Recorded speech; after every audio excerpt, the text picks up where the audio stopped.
KBS 열린 토론.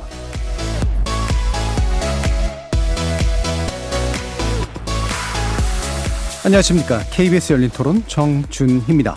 예전에는 장마라 그러면 한 뭐 열흘이면 열흘 이렇게 딱 했는데 이거는 7월달, 6월달 그쪽 계속 온 것 같아가지고 우리나라 사계절이 있으니까 겨울 빼고 뭐 비닐하우스 같은 것도 쓰지만 작물의 종류가 달라질 것 같아요. 좀 예상치 못하게 비가 너무 많이 와가지고 좀 당황스러웠어요. 진짜 극한호우라는 얘기가 맞을 정도로 아니 이렇게 많이 왔었나? 아무래도 지구가 환경오염에 의해서 점점 더워지니까 봄, 여름, 가을, 겨울이 이제 조금 흐려지지 않을까. 우리나라에서 바나나 귤을 주를 생각이나 했습니까? 지금 당장 줄인다 해도 남아있는 이산화탄소 때문에 뭐 온도는 계속 올라갈 거라고 전망들 많이 하니까 계속 좀 악화되지 않을까 싶어요. 지금도 거의 뭐 동남아 여행 가면 우기 때 날씨처럼 그런 상황이 아닐까 싶습니다. 기후 자체가 좀 변하는 것 같아요. 그렇다면 거기에 대한 대비를 좀 해야 되지 않을까. 다들 한 번도 경험하지 못한 세상을 이제 맞게 될 거니까 위기의식을 좀 공감하는 것도 필요할 것 같아요. 거리에서 만나본 시민들의 목소리 어떻게 들으셨습니까? 지난달 25일부터 올 여름 장마가 시작된 뒤로 한 달 넘게 이어지고 있는데요. 유난히 예측하기 힘든 날씨가 이어지고 있는데 짧게 비가 오고 난 뒤에 폭염이 찾아왔다가 다시 일부 지역에는 엄청난 강수량을 기록한 집중호우가 오기도 했죠. 이렇게 변동성이 큰 예측 불허의 날씨가 계속되면서 장마의 시작과 끝을 알기도 어려운 상황입니다. 이미 몇 년 전부터 기상학계에서는 과거와 달라진 비의 양상과 날씨 탓에 장마라는 용어를 재정립해야 한다는 의견도 나온 바 있는데요. 우리나라에서 500여 년간 사용되어 온 이 장마라는 단어, 어떤 변화의 과정을 겪고 있는지, 우리는 또 어떤 기상 변화를 준비해야 하는지 세 분의 전문가와 함께 논의해보는 시간 갖겠습니다. KBS 열린 토론 지금부터 시작합니다.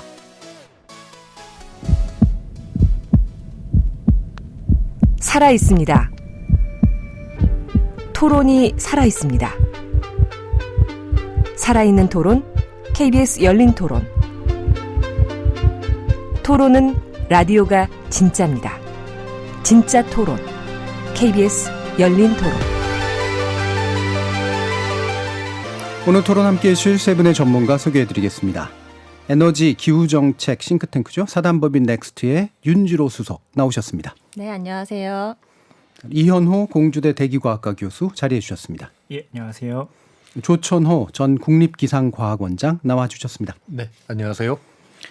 자, 지금 뭐 기상 이변, 뭐 기상 위기, 기상 변화, 뭐 여러 가지 말들이 쓰이고 있는데요. 우리나라에서 최근 나타나고 있는 이 기상적인 측면에서의 특징, 날씨 변화의 양상, 어떤 측면을 짚어주실 수 있을까? 한번 세 분 먼저 말씀을 들어보겠습니다. 먼저 윤지로 수석님. 네, 요새 뭐 워낙 엘니뇨 얘기 정말 언론에 많이 나오더라고요. 예. 뭐 슈퍼 엘니뇨까지도 뭐 될 수 있다 이런 얘기가 많이 나와서 엘니뇨 때문에 뭐 이런 현상 뭐 이렇게 뭐 폭우가 오고 뭐 이런 얘기 이제 언론에서 많이 접하셔서 아실 텐데 사실은 이제 저는 반대로 좀 라니냐를 예. 다시 말씀드리고 싶어요. 뭐냐면, 그러니까 엘니뇨라는 건 아시겠지만 그 적도 지역 동태평양이 뜨거워지는 거잖아요. 그러면은 사실 뭐 지구 어디에 한켠에 뭔가 보일러가 틀어진 상황이라고 우리가 비유를 해보면 그렇게 더워진 상태에서 보일러가 가동이 돼서 더 더워지고 하는 건 우리 상식에 반하진 예. 않아요. 예. 되게 우리가 직관적으로도 그렇겠구나, 더 심한 뭔가가 기상이변이 일어나겠구나라는 거를 이제 알 수가 있는데, 제가 이제 아까 라니냐를 말씀드리겠다고 한 이유는 그러니까 사실 이 모든 현상을 지금 다 우리가 엘니뇨로 치환해서 뭔가 얘기를 네. 많이 하는 게 있어서 그렇지 않다라는 걸 말씀드리기 위해서 말씀드린 건데, 뭐냐면 사실 불과 작년 말 올 초까지만 해도 라니냐 기간이 굉장히 길었어요. 라니냐는 이제 엘니뇨와 반대로 지구 한편에 뭔가 냉방기가 켜진, 약간 적도 동태평양이 평소보다 더 차가워진 상태인 거잖아요. 그런데 이제 라니냐가 2020년 여름부터 굉장히 이것도 뭐 역대 최장 기록이다라고는 말이 나올 정도로 굉장히 긴 시간 동안 라니냐가 진행이 됐는데, 그러면 이렇게 한쪽에 냉방기가 켜져 있었으니까 뭔가 온난화가 좀 이제 지구가 식었냐 하면 네. 절대 아니거든요. 사실 그 51년부터 80년 그 30년 과거에 비해서 그 라니냐가 있었던 2020에서 2022년 동안 0.92도가 올랐고, 예. 불과 한 10년 전에 비해서도 0.2도가 오른 상태였고, 그러니까 지금 지구는 계속 뭐 라니냐가 있건 그 뭐 엘니뇨가 있건 계속 뜨거워지고 있는 상태다. 예. 그러니까 이게 속도 조절 완급이 있을 뿐이지 계속 뜨거워지고 있는 상태다. 심지어 라니냐라고 하는 게 있어도 여전히 계속 지금 달궈지고 있다라는 거에 있어서 저는 좀 말씀을 드리고 싶습니다. 예. 그럼 라니냐를 강조하고 싶으신 이유는 그럼 뭔가요? 그러니까 지구는 사람들이 혹시나 이 엘니뇨가 요새 하도 많이 나오고 막 예. 슈퍼 엘니뇨까지 나오니까 이게 지금 엘니뇨가 뜨거운 지금 태평양에 끓고 있어서 그래라고 예. 이해를 할 수 있지만 사실은 기본적으로 그 기저에는 온난화라는 추세가 있는 것이고 예. 라니냐라는 건 그럼 반대로 만약에 지구가 이런 온난화를 겪지 않으면 라니냐로 인해서 뭔가 좀 시원해지는 뭔가 지구 평균 기온이 떨어지고 하는 게 있어야 되는데 예. 그게 전혀 작동을 하지 않고 있다라는 거죠. 예, 알겠습니다. 자, 그럼 조천호 박사님. 우리나라 이제 뭐 이 강수 상태를 이제 보게 되면 1940년 전하고요.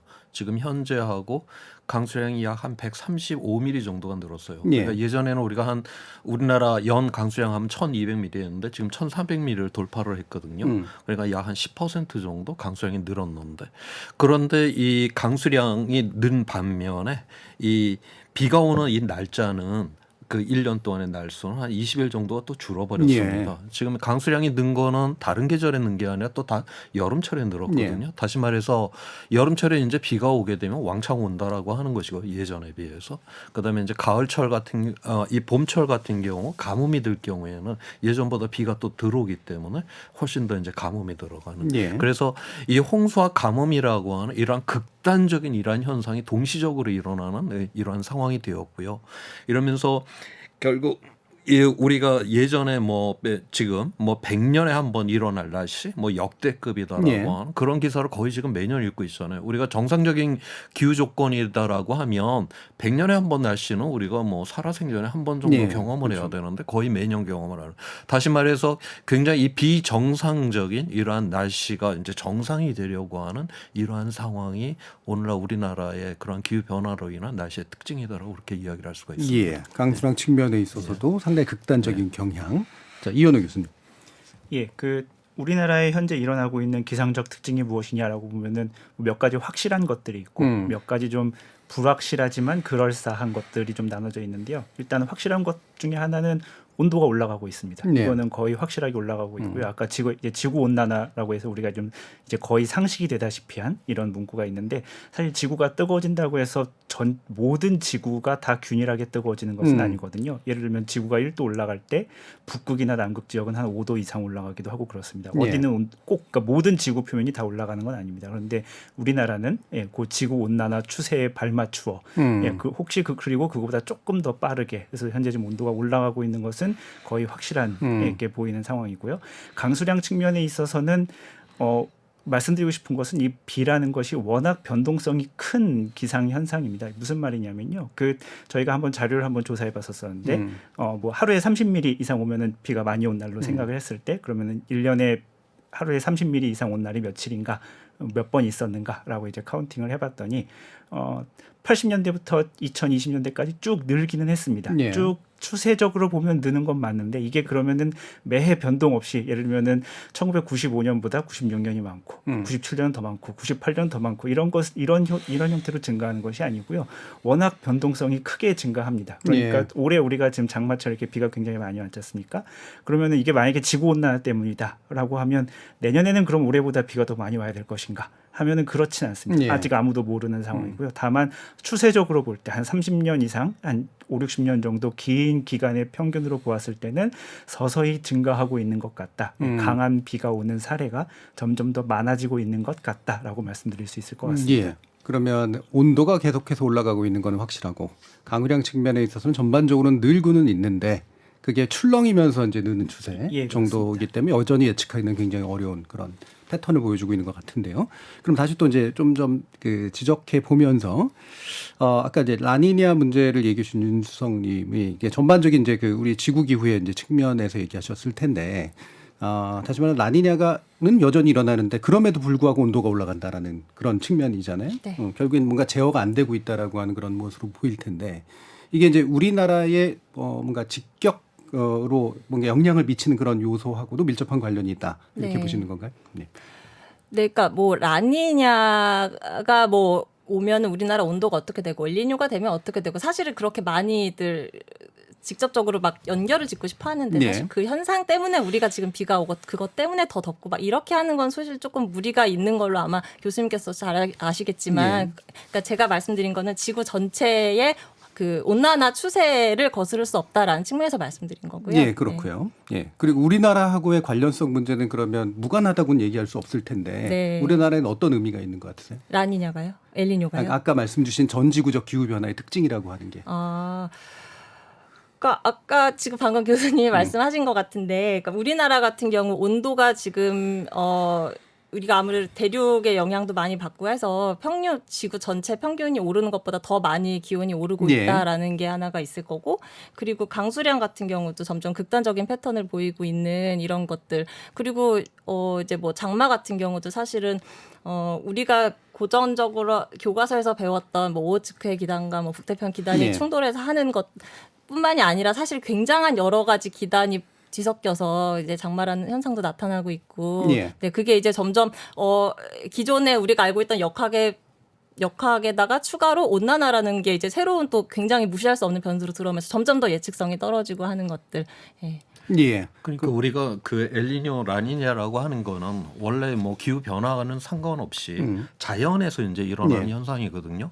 그래서 엘니뇨가 굉장히 이제 심하게 이제 일어났을 경우는 전 지구적으로 한 0.2도 정도가 기온이 상승이 됩니다.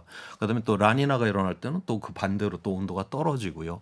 그래서 우리가 이제 이런 라니냐, 엘니뇨라고 하는 거를 이렇게 이제 뭐 플러스 마이너스 다 해보면 상쇄가 돼서 이것이 전체적인 인간에 의한 오늘날 기후 변화에 영향을 주지는 않는다라고 하는데, 금년에 들어와서 우리가 엘니뇨에 관심을 갖는 이유는 이게 굉장히 큰 엘니뇨가 될 가능성이 있고, 그렇게 되게 되면 결국 0.2도를 더 올리는데, 지금 우리가 1도가 올랐는데 뭐 이런 기후 위기가 일어난다 굉장히 그런 부담을 갖고 있는데, 그것이 훨씬 더 이제 강화될 가능성이 있다. 이 자연의 변동성이 오히려 또 온도를 높이는 효과가 있기 때문에 이제 그렇다라고 보는 것이고요. 그러면 이 엘니뇨라고 하는, 그러니까 우리가 이 태평양, 이 동태평양 거기에 이제 해수면이 올라가는 건데, 이게 굉장히 우리나라로 따지면 굉장히 먼 거리에 일어나죠. 그래서 직접적으로 그 해수면의 그 가열이 우리나라에 그렇게 직접적인 영향을 주기는 조금 어렵지 않나? 왜냐하면 그 중간중간에 여러 가지 과정들을 겪기 때문에.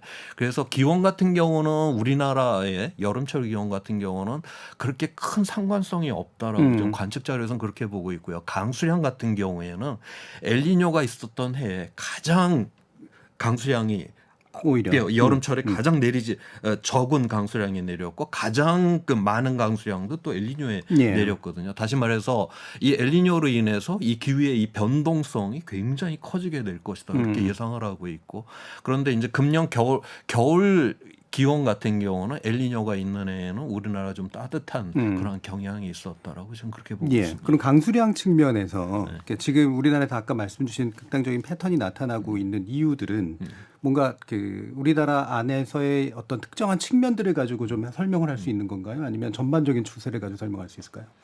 엘니뇨 같은 경우는 일단은 우리나라가 요 국지적인 요 영역 안에서 직접적인 어떤 그런 거를 우리가 잡아내는 게 좀 이렇게 쉽지는 않다. 다만 우리가 알고 있는 거는 예년과는 다른 이런 변동성을 훨씬 더 크게 만들더라 정도까지가 지금 아마 이야기를 할 수 있는 정도 아닐까, 그렇게 보고 있습니다. 알겠습니다. 이 뭐 기상 현상이라고 하는 게 이렇게 변수를 막 몇 개로 딱딱 쪼개가지고 알 수 있는 건 아니기 때문에, 그래서 지금 어쨌든 우리나라에서도 이렇게 뭔가 강수량 패턴에서 확실한 좀 이상한 측면들이 좀 나타나고 있는데, 최근에 이제 많이 쓰는 말이 이제 대기의 강이다라는 거잖아요. 결국 이제 수증기가 쭉 하고 이제 강처럼 계속해서 형성이 돼가지고 엄청난 양의 비를 뿌리는 이런 것들, 이게 최근 들어서 확실히 좀 독특하게 나타난 특징이다라고 볼 수 있을까요, 이현우 교수님? 그 사실 대기의 강이라는 용어가 일반 시민분들에게는 좀 익숙하지 않은 용어일 수는 있습니다. 그 뭐 하늘의 강이 실제로 흐르는 건 아니니까요.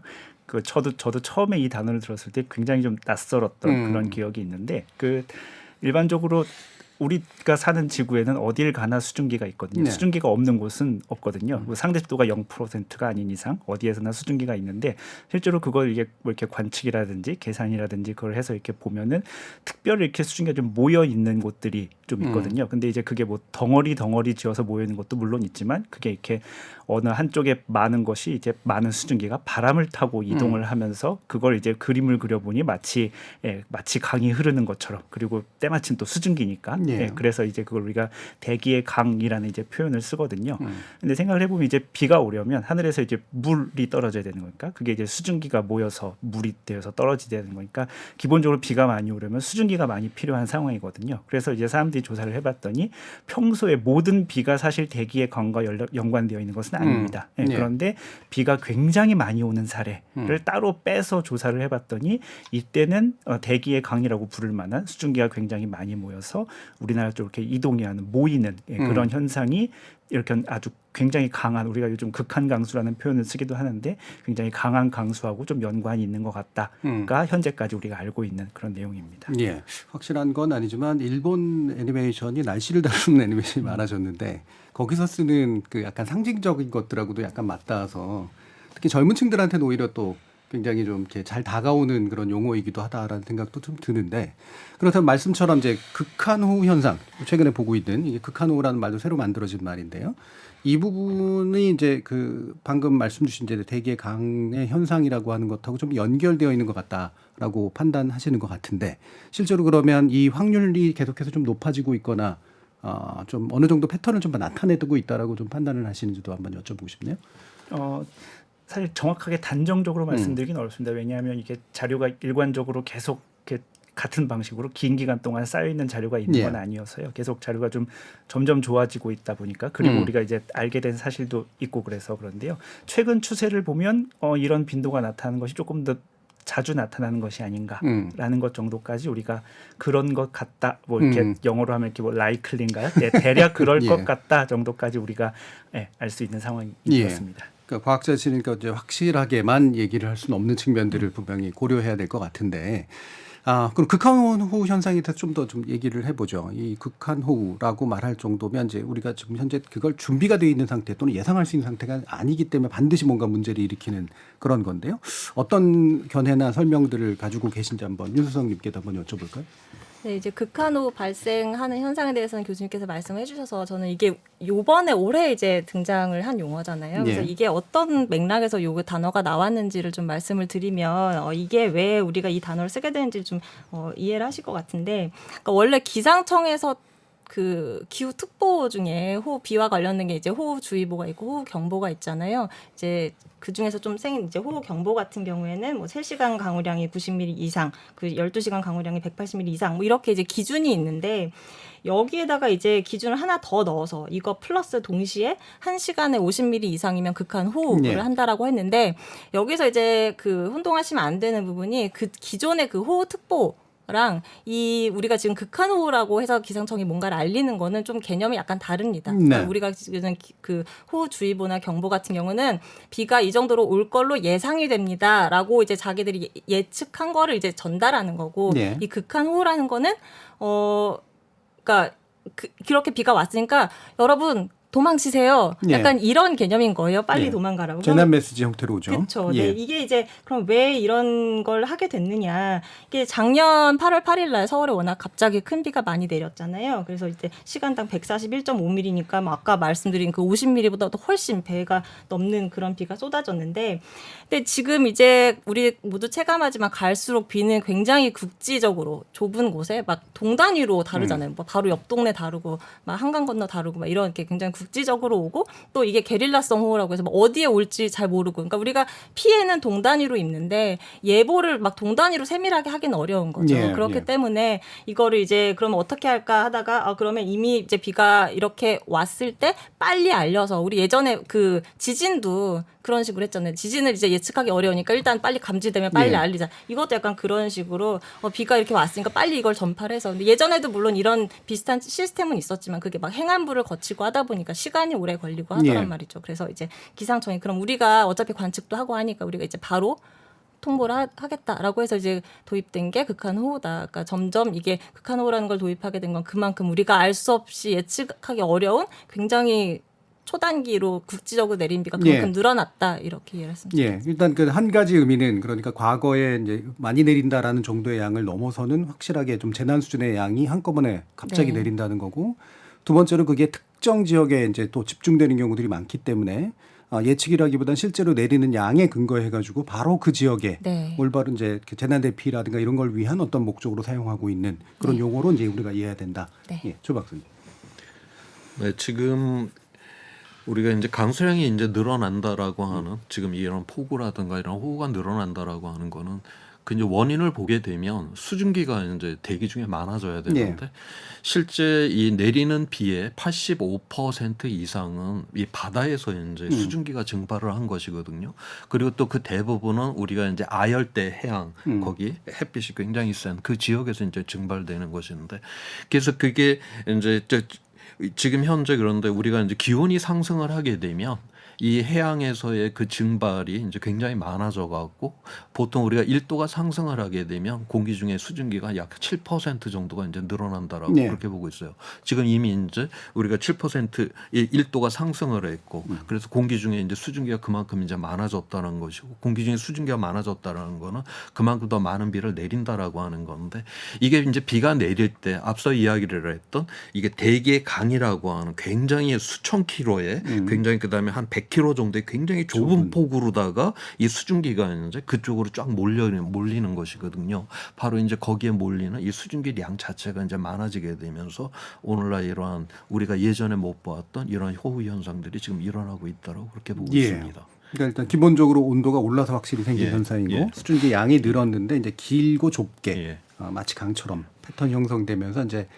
그 지역에 상당한 재난적인 양상들을 보인다라고 아마 이해할 수 있을 것 같은데 그럼 장마에 대해서 얘기를 해보죠. 이게 장마 저희 토론에서도 종종 얘기해서 이제 장마라는 말 쓰기도 안 좋을 정도다라고 얘기를 하는데 아까 이제 윤수성님께서 얘기해 주셨듯이 저도 과거에 배웠던 건 여름 되면 남태평양에 엄청난 수증기가 몰려들어가지고 그게 기단을 형성하고 북에는 여전히 찬 게 있어서 만나면 전선이 형성된다. 그게 서로 막 세력 다툼을 하다가 일정 시간 되면 해소된다. 이런 패턴이었잖아요. 지금은 이제 그럼 어떻게 이해해야 되는 건가? 제가 이제 기상청에 예전 기자 시절에 2012년, 13년 그때 이제 출입을 처음 시작했을 때 들었던 얘기 중에 좀 약간 배신감을 느꼈던 게 뭐냐면 예전에 학교 다닐 때 오호츠크해랑 뭐 북태평양이 부딪혀서 어쩌고 뭐 이렇게 배우셨죠? 근데 그거 사실 아니에요. 막 이러는 거예요. 옛날에도 아니었다는 건가요? 네. 그래서 그게 무슨 얘기냐 그랬더니 사실 우리는 워낙 복잡한 게 막 이렇게 부딪혀서 만들어지는 거고 그리고 우리 이제 그런 식으로 오호츠크해랑 북태평양 이렇게 뭐 그게 충돌해서 어쩌고 하는 거는 일본 장마가 그렇게 내린다. 그래서 이제 일본에서 그렇게 배우는 걸 우리가 그 교과서를 그대로 가져와서 이거 다 일제 잔재 하나다. 막 이런 식으로도 막 말씀하시더라고요. 그래서 그러니까 이게 이제 뭐 그렇게 뭐 오호츠크해랑 이게 뭐 아예 틀렸다라는 건 아니고 우리가 이제 장마 기간에 내리는 비는 이제 여러 가지 원인이 될 수 있는데 그 중에서 이렇게 뭔가 성질이 다른 두 공기 덩어리가 부딪혀서 정체 전선을 이루어서 거기서 내리는 비가 한 4분의 3 정도 된다고 하고 그 4분의 3 중에 일부가 이제 그런 오호츠크해랑 북태평양 이거 이제 부딪혀서 만들어지는 거고 하나는 뭐 이제 뭐 중국에 있는 뭐 어떤 고기압이랑 뭐 그런 그 덥고 습한 거랑 뭐 부딪히기도 하고 이렇게 해서 이제 만들어진다고 하고 그리고 또 이렇게 정체 전선 없이도 사실은 장마 기간에 비가 내릴 수 있다고 해요. 그게 이제 예를 들면 우리 요번 장마가 시작되고 초반에 내렸던 비가 이제 그런 형태라고 하는데 저는 이제 그거를 잘 모르는 상태에서 뭐가 요번에 내린 장마비가 좀 다른데라고 느꼈던 게 뭐냐면 분명히 장마가 시작됐다고 해서 장마비가 내렸는데 그럼 이제 장마비가 내리다가 이제 잠시 소강 상태가 오잖아요. 그러면 평소에 내가 느꼈던 장마는 소강 상태니까 장마가 이제 내려가고 나면 그 다음에는 좀 시원했던 기억이 나는데 이번에는 바로 비 오면 바로 또 폭염이고 비와 폭염이 계속 바톤 터치한 형태로 계속 나타나서 이게 왜 그런 거지라고 봤더니 이제 그게 우리가 알고 있는 정체 전선의 형태로 비를 뿌리는 게 아니고 뭐 중국 대륙이 굉장히 달궈지면서 거기서 만들어진 저기압들이 이렇게 다가오는데 그 저기압 때문에 비가 오는 건데 어쨌든 북태평양 고기압이 버티고 있으니까 얘가 일렬로 이렇게 쭉 일렬 횡대로 지나가면서 비가 내린 거다 이렇게 설명을 하더라고요. 그래서 그런 부분들이 사실 이게 뭐 진짜로 그렇게 내리는 비의 패턴이 뭐 달라지는 건지 그거는 저는 잘 모르겠는데요. 그럼 이현호 교수님께 우리가 지금까지 속은 거다라고 과장해서 얘기할 수는 없을 것 같고 말씀처럼 이제 전반적인 패턴은 있긴 있었는데 우리도 그 영향권의 일부가 있었고 지금은 그 패턴이 확실히 좀 달라졌고 좀 다양해졌다. 좀 이렇게 이해하면 좋을지 모르겠어요. 어떻습니까?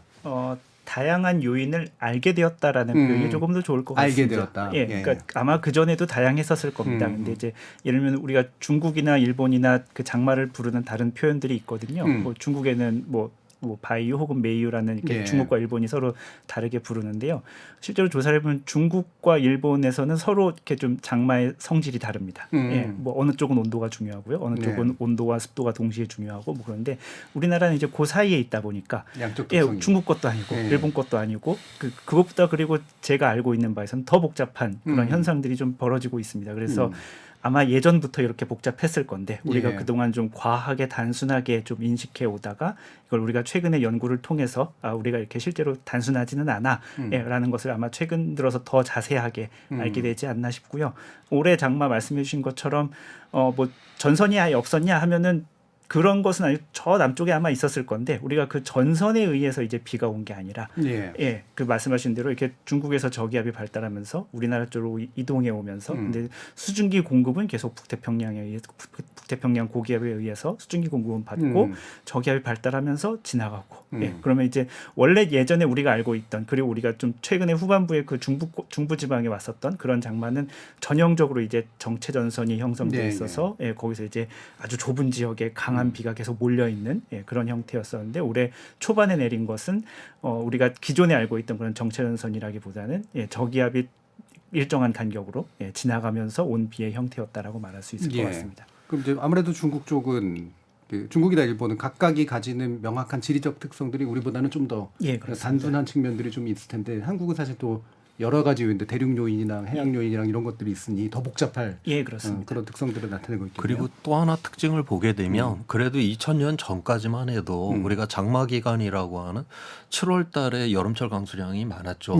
그런데 이제 2000년 이후가 되게 되면 오히려 이제 7월 달 강수량이 줄고 8월 달 강수량이 많아지는 그래서 뭐 마른 장마 세상에 마른 장마라는 이 앞뒷말이 안 맞는 이런 용어가 다 만들어지는 그러니까 도저히 이게 이제 설명이 안 되다 보니까 막 그런 용어까지 만들어질 정도로 그러다 보니까 2009년부터는 뭐 기상청에서 이제 장마 예보 안 하겠다라고 하는 이런 말이 이제 튀어나오는 그러니까 예전에 우리가 그 안정적이었던 어떤 이런 기후의 조건 자체가 지금 뭔가 지금 흔들리고 있는 그런 특징들이 지금 보이고 있습니다. 그 마른 장마 같은 이상한 말이 만들어지는 건 결국 기간은 장마 기간인데 비는 안 오기 때문에 생기는 하지만 또 어느 순간에선가 비는 팍 내려오고 우리가 그때를 장마라고는 불렀는데 비가 안 오니까 이제 마른 장마라고 그런 희한한 용어로 이제 만들어서 쓰기도 하고 그런 상황이 있었죠. 그럼 확실히 이제 장마 패턴들이 달라지고 있는 건 맞는데 이번에 이제 특히 이제 중부 지역에서 막 나타났던 그래서 굉장한 피해를 끼쳤던 거는 기존 정치 전선의 영향을 안 받은 부분이 주로 어떤 것 같은데 그러니까 더 예측하기 힘들었던 걸까요? 그렇습니다. 기본적으로 여름철이 되면 대기 중에 수증기도 많아지고 에너지가 기본적으로 많아지지 않습니까? 그래서 이제 그런 것들을 정확하게 점점 예측하는 것이 여름철에는 좀 힘듭니다. 우리가 이제 컴퓨터를 가지고 날씨 예측을 하는데 뭐 일반 시민분들께서는 아무래도 아직은 만족하지 못하시겠지만 그래도 봄, 가을, 겨울에는 그래도 한 일주일에서 열흘 정도는 그래도 어느 정도 잘 패턴을 따라가는데요. 이게 여름철이 되면 길어야 2, 3일, 짧으면 수시간 정도가 되면은 우리가 예상하지 못했던 형태로 바뀌기도 합니다. 이게 뭐 우리나라 기상청 혹은 우리나라에서 만든 모델이 더 못해서가 아니고요. 이게 현재 우리가 알고 있는 인류가 알고 있는 가장 최선의 지식이 이 정도 수준입니다. 그래서 여름철이 되면 기본적으로 그런 한계가 있는데요. 그렇게 장마전선이 저기압이 지나가면서 며칠 간격으로 굉장히 짧게 지나가는 걸 예측하려다 보니 아무래도 수일 정도쯤 후에 예측은 거의 이제 안 맞게 되는 그런 상황이 펼쳐진 거죠. 그러니까 그만큼 이제 새로운 현상들도 있고 아직까지 충분한 데이터가 안 쌓여 있기도 하고 또 짧은 패턴들을 또 나타나기 때문이기도 할 것 같고 그런데 그러니까 장마라고 이제 부를 수 없는 그런 상태잖아요. 이것 뭐 쉽게 대답하기는 어려우실 것 같은 질문인데 그럼 계속 이렇게 될 거냐 아니면 또 달라질 거냐 뭐 이거에 대해서도 이제 궁금해지긴 합니다만 대략적으로는 어떻게 보시는지 조주환 원장님 한 말씀 주실까요? 일단은 지금 우리가 이 기후 변화로 인한 이 특징 자체가 이 불확실성이 커진다, 이 변동성이 커진다라고 하는 물론 어떤 점점 이런 이제 극단적인 날씨가 자주 일어나고 강해진다라고 하는 이런 특징도 갖고 있지만 또한 이 불확실성이 굉장히 커진다라고 하는 것도 또 하나의 특징이거든요. 이게 왜냐하면은 그 전에 균형을 맞추고 있던 이런 기후 조건 자체가 지금 무너지고 있기 때문에 당연히 이 불확실성이 커지는 그러면서 우리가 이런 예측이라든가 대응이라고 하는 이런 측면에서 좀 어려운 측면들이 점점 강해지게 될 거다라고 그렇게 보고 있어요. 예, 그러니까 불예측적인 측면만 예측할 수 있는 그런 상태겠네요. 예를 하나 이제 들어드리면 올해 이제 봄에 그러니까 작년 봄에 어떤 보도자료가 나왔냐면 올 봄이 역대 가장 더운 봄이었다라고 작년에 이제 보도자료가 나왔어요. 근데 올 봄에도 역시 이번 봄이 역대 제일 더웠다 이렇게 또 보도자료가 나왔단 말이에요. 그러면서 이제 강수량도 나왔는데 강수량은 또 그러니까 봄이라고 하면 3, 4, 5월을 말하거든요. 그때 강수량은 또 평년보다 많았어요. 근데 생각해 보시면 올 봄에 연일 이제 그 언론을 장식한 것 중에 대표적인 게 가뭄이었거든요. 예. 가뭄 엄청 심하다고. 근데 가뭄이 그렇게 봄 가뭄이 심하다 그랬는데 강수량은 평년 이상이었단 말이죠. 그럼 그게 왜 그러느냐? 왜냐하면 일단 지역적으로 남부 가뭄이 되게 심했던 거예요. 남부가 극단적으로 비가 안 왔었고 그러다가 또 시간적으로 보면 5월에 갑자기 비가 쏟아졌어요. 5월은 뭐 역대 3번째인가 이렇게 또 비가 많이 왔거든요. 그 올해만 놓고 봐도 지역별로 그다음에 또 시간적으로 굉장히 차이가 많이 났고 그리고 이제 겨울에도 이슈가 있었는데 겨울에는 1월 달에 그러니까 올 겨울에 그 온도 하강폭이 역대 가장 큰 게 기록이 됐어요. 이게 무슨 말이냐면 1월에 평균 기온들 날짜별로 쭉 있을 거 아니에요. 그중에서 가장 높은 날짜와 가장 낮은 날짜를 봤더니 거의 20도 가까이 차이가 났다라는 거예요. 그러면은 같은 달인데 평균 기온이 20도가 차이 난다는 건 거의 같은 달에 계절이 두 계절이 존재한다라는 거잖아요. 그만큼 굉장히 극단적인 양상을 띠고 나타난다라는 거. 그럼 이렇게 되면은 이제 단순히 이제 기상청에서 예측하기 어렵고 한 것도 문제지만 굉장히 사회 인프라나 이런 거에서도 굉장히 비용 부담이 엄청날 수밖에 없거든요. 왜냐하면 극단적인 가뭄에도 대비를 해야 되고 극단적인 홍수에도 대비해야 되고 온도도 막 양극단을 다 대비를 해야 되니까 이 각종 시설 어떤 안전 기준이나 이런 것들이 양쪽을 다 하려면 비용이 배가 될 수밖에 없잖아요. 예. 그러면 또 그러니까 이제 과거에 보면 이제 좀 장마철이 오면서 습해져가지고 비가 좀 내리다가 끝나면 이제 막 떼약볕이 오고 그러다 다시 한번 또 비가 좀 오다가 약간 청아한 날씨가 이제 가을로 좀 펼쳐지고 이런 정도의 어떤 이제 교체 정도를 기대할 수 있는데 말씀처럼 이렇게 비가 오다가 엄청 덥다가 또 어느 날 갑자기 또 기온이 훅 하고 떨어졌다가 이제 이런 식의 이제 패턴들을 이거 패턴이라고 불러야 될지 모르겠습니다만 이런 양상으로 우리가 결국은 생각해야 될까 받아들여야 될까 어떠세요? 네, 저는 이거는 변동성의 이제 그런 이제 이게 워낙 이게 커지는 문제이기 때문에 결국 그렇게 이제 우리가 그런 변동성 자체에 이런 어떤 그것이 더욱더 커지는 여기에 어떻게 대응을 해야 되느냐 이것이 앞으로 굉장히 좀 중요한 문제다라고 또한 보고 있어요. 그 우리가 이제 인간이 느끼는 어떤 기후라고 하는 거, 기상이라고 하는 건 온도하고 흡도일 텐데, 그럼 이게 이제 지배적인 어떤 패턴을 보여줄 수 있는 기단 내지 어떤 대기의 상태가 일정 기간 존속될 수 없는 그런 상황이라고 보는 게 맞는 걸까요? 그러니까 그게 올해와 내년이 같지 않을 것이다. 같지 않을 것이다. 그것이 제일 큰 이슈라고 할 수 있겠습니다. 우리가 알고 있는 그 상황이 내년에는 또 어쩌면은 우리가 알고 있는 아주 이상적이라고 말하는 게 뭘지 모르겠지만 우리가 알고 있는 아주 보편적인 장마의 형태가 펼쳐질지도 모릅니다. 그러니까 아무도 모른다는 것이 아까 원장님 말씀하신 것처럼 제일 큰 문제가 아닐까 싶습니다. 그러면 이제는 사실 용어도 굉장히 중요해서요. 우리가 가지고 있는 기존의 인식을 결정하는 측면들도 있고 자꾸 이제 예측하게 만들고 거기에 맞춰서 움직이게 만드니까 아예 그럼 이 장마라는 용어는 없애거나 재정비를 하거나 바꾸거나 뭐 어쨌든 그래야 된다. 뭐 이런 견해에 대해서는 어떻게 보세요? 실제로 작년 그 기상학회였었죠. 대기과학을 연구한 사람들이 이제 1년에 한두 번 정도 크게 모여서 하는 학회가 있는데요. 작년에 실제로 그게 큰 주제 중에 하나였습니다. 우리가 장마라는 용어를 계속 써야 될 것이냐였었고 실제로 우기라는 용어가 어쩌면 더 적합할 수도 있겠다라는 이야기도 나왔었고요. 그래서 한국기상청에서 장마의 백서를 만들거든요. 작년에 이제 작년까지 총 3번이 나왔는데 작년에 처음으로 그 용어가 공식적으로 등장했습니다. 우기라고 부를 수도 있겠다. 그래서 1차 우기, 2차 우기 그리고 합쳐서 이제 여름철에 그냥 우기라고 부를 수도 있다. 그러니까 우기라고 부르자라고 정한 건 아니고 이런 특징도 있다라고 이야기를 했는데요. 사실 용어가 조금 신중하게 써야 될 필요는 있습니다. 왜 그러냐면 우리가 일반적으로 우기라는 말을 쓸 때 이제 아열대 지방이나 혹은 열대 지방에서 나타나는 그런 것들은 굉장히 짧고 굉장히 좁은 지역에만 나타나는데 우리나라 현상은 아직 그 정도는 아니거든요. 그래서 그 진짜로 아열대 지역에서 나타나는 비와 완전히 같지는 않기 때문에 그러면 또 우리가 우기라는 말을 썼을 때 그럼 또 혼동이 있는 거 아니냐라고 네. 할 수는 있는데요.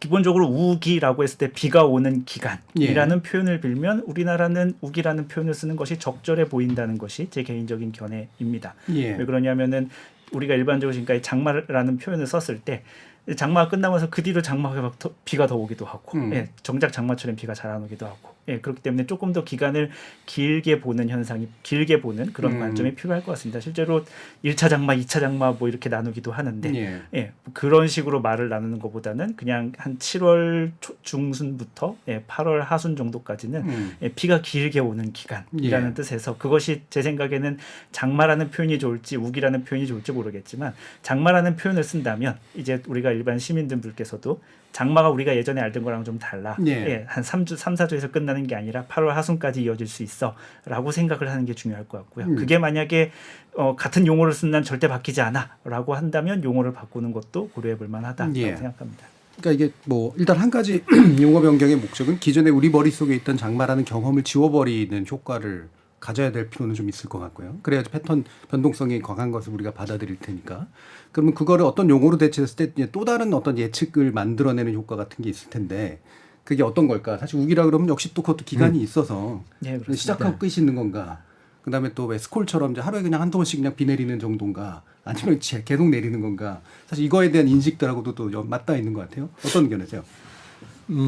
뭐 이건 뭐 학자들이 좀 더 뭐 고민을 해봐야 되는 상황이라고 하는데 저 역시도 우리가 여름철이라고 하는 거 뭐 장마철이라고 해서 뭐 한 달 정도 장마라고 해도 예전에 그 기간 동안에 한 달 내내 비가 내리느냐 그거 아니거든요. 그렇죠. 비 내린 시간 그거 다 합쳐보면 한 100시간도 안 돼요. 어떤 면에서 집중적으로 어떤 특정한 시간에 내렸거든요. 지금도 우리가 뭐 호우가 일어났다 홍수가 났다 하지만 또 해가 뜨고 나면 또 폭염이 또 되게 세잖아요. 어떤 면에서 우리가 이 호우하고 이 폭염이라고 하는 건 전혀 상반된 이러한 현상이 하나의 공간, 하나의 시간 안에서 지금 일어나고 있다라고 하는 거죠. 그래서 저는 그렇게 우기라고 하는 이런 용어가 과연 가능할까? 좀 거기에 대해서 좀 이제 의문을 갖고 있고요. 실제로 보게 되면 우리가 이제 북태평양 고기압이 이제 점점 우리나라 쪽으로 이제 다가오게 되면 이 북태평양 이제 북쪽에 있는 이 가장자리에 장마 전선이 생겨서 우리나라에 이제 비를 많이 내리게 되고 그게 가만히 그럼 우리나라 여름 내내 있냐? 아니죠. 이게 이제 확장이 되게 되면 북쪽으로 올라가게 되면 우리나라는 이제 북태평양 고기압 안으로 그냥 쏙 들어가게 되죠. 그러면 뭐 땡볕에 폭염에 땡볕에 또 폭염만 있냐? 거기에 또 뭐 이런 어떤 저기압 같은 거 하나 지나가면 정난원 같은 게 어마어마하게 생겨서 지역적으로 엄청나게 또 비도 그렇게 쏟아내버리거든요. 그래서 우리가 요거를 모든 거를 좀 한번 다 함께 생각을 해서 왜냐하면은 이 우리나라의 여름철이 이게 비가 온다라고 하는 것만으로 특징을 잡기는 조금 어렵다. 왜냐하면 폭염은 또 정반대 현상으로 굉장히 또 강력하게 일어나고 있거든요. 그러니까 장마라는 용어 경험들은 지울 필요는 있으나 그걸 우기로 대체할 수 있을까는 좀 더 고민해봐야 된다. 좀 더 고민을 한번 해봐야 될 필요는 있을 것 같아요. 윤수성님. 저도 약간 비슷한 생각인데요. 그러니까 장마라는 게 뭐 이제 기상학자들이 정의하는 장마도 있을 거고 또 우리가 문화적으로 역사적으로 알고 있던 장마도 있을 텐데 그러니까 방제 개념에서 보면 장마라는 개념의 효용성은 이제 다 했다라고 보거든요. 왜냐하면 말씀하신 것처럼 장마 기간에 비가 내리고 사실 기상청에서 장마 시종 예보를 하지 않는다고 하지만 사실 장마 전선이 완전히 올라가고 나면 그 다음에 이제 뭐 기자들이 물어보든 아니면 기사에서 나오건 이제 장마가 끝났습니다 이렇게 분명히 이제 보도가 된단 말이에요. 그러면 이제 우리의 통상 개념으로 장마가 이제 끝났으니까 이제 엄청 덥겠네라고만 이제 주로 생각하기 쉬운데 사실 작년 같은 8월 8일 그 수해도 장마 끝났다고 하고서 그 다음에 쏟아진 거거든요. 그리고 이제 작년에 그 장마백서도 보니까 이제 기존에 원래도 여름철에 우리나라가 장마철에 장마 비가 한 번 또 오고 그다음에 이제 여름에서 가을로 넘어갈 때 뭐 8월 말 이쯤 때 한 번 또 피크가 오고 이렇게 해서 약간 이렇게 M자를 그렸는데 이제는 약간 이 두 개의 굉장히 그 두 번의 피크의 간격이 굉장히 좁아지고 또 8월 말 9월 달에 다시 한번 또 이렇게 피크가 나타난다고 하더라고요. 그렇게 따지면 이제 장마는 방제의 관점에서도 그렇고 우리가 알고 있는 개념적으로도 장마가 끝났으면 그다음에 그냥 계속 뭔가 한여름 이래야 될 것 같은데 계속 또 비가 뭐 오고 하니까 좀 그게 뭐 우기가 될지 무슨 다른 용어가 될지 모르겠지만 어쨌든 장마라는 개념에 이제 약간 유통기한이라고 할까요? 그건 좀 약간 다한 게 아니냐. 결국은 폭염과 큰 비가 교차하는 시기 뭔가 뭐 이런 정도의 어떤 의미를 담는 어떤 새로운 고민이 좀 필요할 것 같은 생각이 좀 드네요. 자, 일부를 거치면서 이제 이러한 기상 변화의 시대에 우리가 기존에 가지고 있었던 경험, 장마라는 경험을 결코 유지할 수 없는 그런 변동성이 큰 상태에 관련된 이야기를 좀 나눠봤습니다. 이어지는 2부에서는 이런 일상화된 비정상성에 대해서 어떤 대책들을 마련해야 될 것인가를 가지고 한번 논의해 보도록 하겠습니다. 여러분은 지금 KBS 열린 토론과 함께하고 계십니다.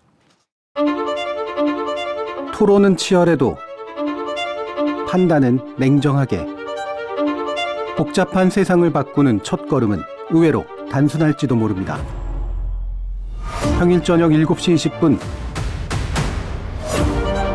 당신을 바꾸는 질문.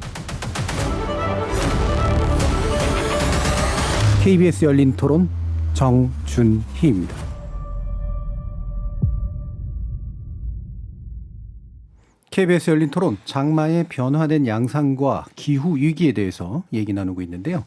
이현호 공주대 대기과학과 교수, 조천호 전 국립기상과학원장, 에너지 기후정책 싱크탱크인 사단법인 넥스트의 윤주로 수석, 이렇게 세 분의 전문가와 함께 하고 있습니다. 자, 그럼 기후가 단지 이제 우기라는 말로 대체를 해야 될 필요성에 대해서뿐만이 아니라 아예 아열대다라고까지 얘기하는 사람들도 있는데요. 실제로 아열대성 기후화의 경향을 보이고 있는 느낌은 드는데 그 정도로까지 학문적으로 정의할 만한가에 대해서는 또 조심스럽게 말씀하시지 않을까 싶은데요. 어떻습니까? 실제로 그 온대와 아열대와 혹은 뭐 냉대를 이렇게 나누는 기준들이 정해져 있고요. 예. 뭐 그것에 따라서 우리나라 관측 자료를 바탕으로 해서 뭐 나눠볼 수 있습니다. 나눠보면 실제로 우리나라에 예전에도 아열대로 분류할 만한 지역들이 있었고요. 그러면 아주 남해안 일부 극소수 지역이 있었습니다. 근데 이제 그게 최근 자료로 조사해 보니 조금 더 넓어졌습니다. 남해안 지역에 꽤 많은 지역이 굳이 구분대를 하자면 아열대 지역으로 편성될 만한 그런 온도 경향을 보여주고 있고요. 그렇기 때문에 뭐 아열대 지역이 점점 넓어지고 있느냐, 이것은 뭐 맞습니다. 맞다. 이제 맞는데 이제 좀 하나 생각해 볼 것은 뭐 온대나 냉대나 혹은 아열대냐 이렇게 우리가 이제 분류를 하는 거잖아요. 그런데 온도는 사실 그렇게 분류될 수 있는 물리량이 아니잖아요. 온도. 뭐 예를 들면 뭐 영하 2도, 뭐 영하 1.5도, 영하 1도 이렇게 연속적인 값을 우리가 이제 마치 칼로 자르듯이 이렇게 나누다 보니까, 그렇게 하다 보니까 그렇게 아열대 지역이라고 우리가 분류가 되는 지역이 점점 늘어나는 거지, 실제로는 그게 무엇을 반영하고 있냐면 우리나라의 온도가 점점 올라가고 있다라는 것이 반영되고 있는 거고요. 그러다 보니까 그 아열대 기준치를 만족하는 지역이 이제 조금씩 넓어지고 있다, 그렇게 받아들일 수 있을 것 같습니다. 그럼 그 기준치는 온도의 뭐 평균 온도 같은 건가요? 어떤 건가요? 뭐 그러니까 온대와 아열대를 나누는 기준이 정해져 있고요. 온대와 냉대를 나누는 기준도 정해져 있고요. 그래서 뭐 예를 들면 뭐 온도가 몇 도 이상인 달이 몇 달 이상이어야 된다, 뭐 이런 식으로 이제 기준이 나눠져 있기도 하고요. 우리가 뭐 중고등학교 교과서에 나온 뭐 쾌펜의 뭐 기후 구분 뭐 이런 것도 있고, 쾌펜의 제자들이 만든 뭐 그걸 좀 수정한 그런 지역 그 기준도 있어서, 기준이 딱 하나로 나눠지는 건 아니지만 어떤 기준들을 썼을 때 뭐 우리나라의 아열대 조건을 만족하는 그런 온도를 나타내는 지역이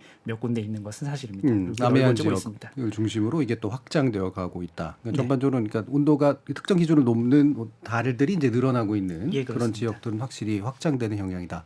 물론 이제 아열대성 기후로 그 부분이 얘기된다고 해서 겨울이 안 온다거나 이런 건 아니고요. 그렇죠? 저는 우리가 이제 기온이 올라가게 되면 결국 이제 해수면 온도 같이 기온, 이게 이제 해수면 온도도 올라가는데, 그렇게 되면 북태평양 고기압이 굉장히 강화가 되거든요. 세지거든요. 그러다 보면 우리나라의 이제 이 북태평양 고기압이 이제 확장이 돼서 우리나라를 이렇게 뒤덮을 가능성이 굉장히 커지고 있는 것이죠. 그래서 지금 현재 앞서 이야기를 했듯이 이제 우리나라 남해 해안까지 이제 약간 이 제주도 날씨 비슷한 아열대성의 그런 날씨가 됐는데, 우리가 지구 평균 기온 상승을 2도로 막는다라고 했었을 때 그때 우리나라 남한 지역의 약 30% 정도가 아열대화가 될 거다라고 보고 있고, 우리가 전혀 이제 기후위기를 대응하지 않아서 막 4, 5도까지 올라간다. 그렇게 되면 우리나라 전역에 한 93% 지역이 아열대화가 되는, 그러니까 산지를 제외를 하면 다 아열대화가 돼버리는 이런 상황까지 될 것이다라고 그렇게 예상을 하고 있어요. 그러니까 부분적인 아열대화는 상당 부분 뭐 이미 예측 안에 들어와 있는 거고. 그렇죠. 그래서 우리가 얼만큼 대응하느냐에 따라서 이 아열대 영역도 굉장히 이제 차이가 나게 될 것이다라고 그렇게 보고 있습니다. 아까 이제 청취자 그 말씀 들었을 때 이제 우리나라가 바나나 키울 줄 알았습니까? 이제 거의 이 말 안에 이제 이게 포함이 돼 있는 건데요. 네. 임주석 씨.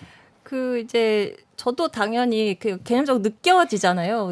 예전과 다르고 뭔가 더 습해지고 더 더워지고. 그래서 아열대화라는 표현에 대해서 당연히 그냥 자연스럽게 받아들였는데 또 어떤 전문가 분께서는 또 이렇게 말씀을 하시더라고요. 이게 뭔가 현상적으로 비슷한 것 같지만 되게 아열대 지역의 그런 것과 더운 것과 지금 우리 여름에 나타나는 현상이 오히려 되게 다른 부분이 있다. 무슨 얘기냐면 제트기류가 뭐 약해지면서 오히려 북쪽에서 내려오는 상층 고위도에서 내려오는 찬 기운이 많아져서 뭐 지금 이제 그렇기 때문에 막 이렇게 대류가 심해져서 비가 오고 하는 거는 우리 아열대라고 보기엔 좀 어렵다. 뭐 이렇게 또 말씀을 하시더라고요. 그래서 뭔가 이제 그 원인까지 따졌을 때는 좀 분명히 다른 면이 있나 싶지만 뭐 그렇게 이제 정치한 뭐 그 학술적 개념 그런 걸 적용을 하면 좀 다른 부분도 있을 수 있겠지만 일단 저희가 느끼기에도 뭐 온도 뭐 비 이런 것뿐만이 아니라 올 우리 여름 봄 이때 이제 굉장히 지면을 장식했던 두 마리의 그 벌레들 있죠. 러브버그. 네네네. 그다음에 흰 뭐였죠? 흰개미? 예. 두 마리 마른 나무 흰개미 뭐 이런 것들. 두 마리만 있는 것 같아요. 종류가. 네, 그 두 가지가 이제 대표적인 아열대 지역에 원래 사는 예. 아이들이다. 근데 이제 보면 우리나라에 이미 발견되고 있고 러브버그 같은 경우 작년보다 더 늘어났잖아요. 네, 그럼 우리가 현상적으로 느끼기에 이미 많이 달라진 게 아닌가. 예. 네. 근데 사실 이게 또 아열대 기후라면 아열대 기후라는 기후대에 속한 때가 뭐 똑같은 기상 패턴을 또 보이는 건 아니라서 우리가 또 착각할 수도 있잖아요. 네. 근데 아열대 기후화 됐다면 방금 말씀하신 것처럼 예를 들면 식생이나 생물의 어떤 그 행동 패턴들이 이제 되게 달라지고 서식하는 패턴들이 좀 달라지고 이런 데 영향을 많이 미칠 텐데 어떤 것들을 좀 지적해 볼 수 있으세요? 혹시 아열대 기후화 됐을 때 우리가 나타나는 것을 볼 수 있는 현상 이런 것들? 뭐 농작물이나 뭐 그런 것들은 뭐 또 다른 영역에 이를 텐데 우리가 날씨 쪽에 초점해서 맞춰본다면은 온도가 올라가면 아무래도 아까 우리가 그리고 익히 잘 알고 있고 오늘 이야기도 나왔던 것처럼 비가 강해질 가능성이 있는데요. 이 비가 강해지면서 동시에 이렇게 좀 좁은 지역에 몰려오는 경향이 있습니다. 그러니까 비가 강하게 오려면은 대기과학적으로 생각해 보면 이제 공기가 위로 올라가야 되지 않습니까? 근데 이제 공기가 위로 올라가는데 공기가 위로 올라가면 밑에가 이제 마치 진공처럼 그렇게 되기 때문에 아주 넓은 지역이 그렇게 공기가 올라갈 수는 없거든요. 그래서 세게 올라가면 올라갈수록 이 올라가는 지역이 작아집니다. 그래서 일반적으로 비가 강하게 오면 올수록 그러니까 비가 내리는 그런 지역들은 오히려 이렇게 조금씩 좁아지는 그런 경향이 있습니다. 그래서 비가 국지적으로란 말을 쓰는데 아주 좁은 지역에 강하게 오는 그런 비를 우리가 경험할 가능성이 좀 올라간다라고 볼 수 있겠습니다. 오히려 지표면의 온도가 굉장히 상승하면 슉 하고 빨리 올라가는 그 지역이 되게 좁아지기 때문에 강한 비가 특정 지역에 내리는 패턴 이건 확실하다. 조 박사님. 이 아열대화가 됐을 때 우리가 뭐 가장 지금 좀 주의를 해서 봐야 되는 거는 우리가 이 열대 이 질병들이 이 매개체를 통해서 이제 주로 이제 많이 예를 들어서 뭐 이런 모기라든가 뭐 찐득이라든가 뭐 이러한 매개체를 통해서 이제 전파가 되는 경우가 많은데요. 그래서 뭐 댕기열이라든가 이러한 열대성의 이러한 질병들 실제로다가 이 댕기열을 일으키는 이러한 모기들이 우리나라에서 발견이 됩니다. 여름철에 우리나라 이제 그 질병 이러한 기관들에서 그 이제 모기를 채집을 하는데 거기 그 댕기열을 일으키는 모기가 나오거든요. 그런데 이제 우리나라 지금 겨울에는 걔네들이 다 죽기 때문에 우리나라에서 직접적으로 이게 이제 일어나지는 않는다라고 보는데 지금 현재 이런 아열대화가 계속이 된다. 그러면은 이러한 댕기열을 일으키는 이런 모기들, 그밖에 다른 이런 열대성의 이런 질병을 일으키는 뭐 찐득이 얘네들이 바로 우리의 영역에서 살아갈 수 있게 돼요. 그러면 우리가 열대지방에서 가야지 이제 걸린다라고 하는 이런 여러 질병들이 우리나라에서 발생할 수 있는 이런 위험성이 있다고 보는 거죠. 이른바 풍토병의 양상이 바뀌겠죠. 그렇죠. 자, 그러면 이제 좀 더 큰 이야기, 범주의 이야기를 좀 해보면 좋을 것 같은데요. 이런 지구 온난화의 결국은 이제 특정한 패턴들을 결국 계속 보이고 우리도 이제 그 안에 영향 범위 안에서 이제 들어와 있다고 이제 할 수가 있겠는데, 지금의 이제 기후 변동의 양상은 확실히 지난 한 이제 얼마간의 기간 동안 급격하게 질적으로 변모하고 있다. 이렇게 이제 얘기할 수 있을까요? 말씀해 주시죠. 예, 그렇습니다. 인류가 뭐 산업혁명을 보통 우리가 기준으로 삼는데요. 그때부터 온도가 굉장히 빨리 올라갔습니다. 그래서 일반적인 상황보다 훨씬 더 빨리 올라간 게 문제거든요. 보통 이제 지구 온난화를 별로 이렇게 그런 말을 하기 싫어하는 그런 예. 사람들은 지구는 원래 따뜻해지기도 하고 그렇죠. 차가워지기도 예. 하는 거다라고 하는데 우리가 보통 지구 온도가 이렇게 수도 정도 범위에서는 실제로 변합니다. 뭐 지금 우리가 1.5도니 2도니 이런 얘기도 실제로 많이 나오고 있는데 수도 범위에서는 변하고 있는데요. 문제는 한 몇 도 정도 변하는 게 적어도 한 10,000년 정도의 시간이 필요합니다. 예. 뭐 수천 년에서 10,000년 정도의 시간이 있어야 한 몇 도 정도 오르고 그렇게 되는데요. 지금 우리는 산업혁명이니까 아직 200년이 채 안 됐거든요. 100년 남짓한 시간 만에 1도가 올라갔는데요. 이게 아마 제가 알기로는 지금으로부터 몇십만 년 안에는 일어난 적이 없는 정도의 매우 빠른 온도 상승입니다. 그러니까 미처 적응할 시간이 없는 상태에서 온도가 굉장히 빨리 올라가고 있는 거죠. 이게 지금 현재 지구에서 벌어지고 있는 가장 큰 문제라고 볼 수 있겠습니다. 예. 이렇게 좁은 시기에 이렇게 급격한 온도 변화가 나타났던 건 최근 십수만 년 안에는 없었다. 예, 그렇습니다. 예. 조현원. 예, 뭐 거기에 이야기를 좀 더 붙인다라고 하면 우리가 신생대 그러니까 공룡이 멸절한 다음에 지금 그다음 그 6,500만 년 동안에 가장 빠르게 자연적으로 기온이 상승된 속도가 1,000년의 1도입니다. 근데 우리 사람들은 화석연료를 태워서 지금 100년 만에 지금 1도를 올려놔 버렸거든요. 결국 우리가 자연에서 가장 빠른 속도보다 10배나 빠르게 오늘날 이 기후를 변화시키고 있다라고 하는 거. 예. 자, 그런데 이 1도라고 하는 게 또 지구 전체에서 골고루 1도가 올라가는 게 아니라 이게 육지하고 대륙 간에 이 가열되는 속도가 다르고 저 북극하고 우리나라 열대 간에 또 변하는 속도가 다 달라요. 그러다 보니까 그 전에 이제 균형을 맞추고 있던 이 기후들이 이제 다 불균형이 일어나게 되면서 이제 극단적인 날씨가 엄청나게 지금 증폭이 되고 있는 상황이거든요.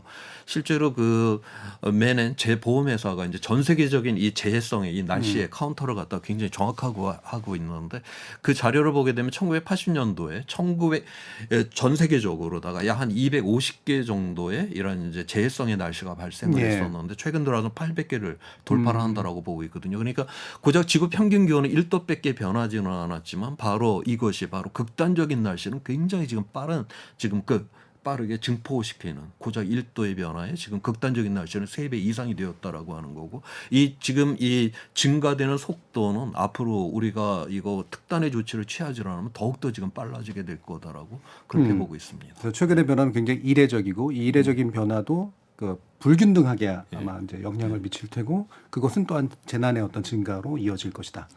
윤수선.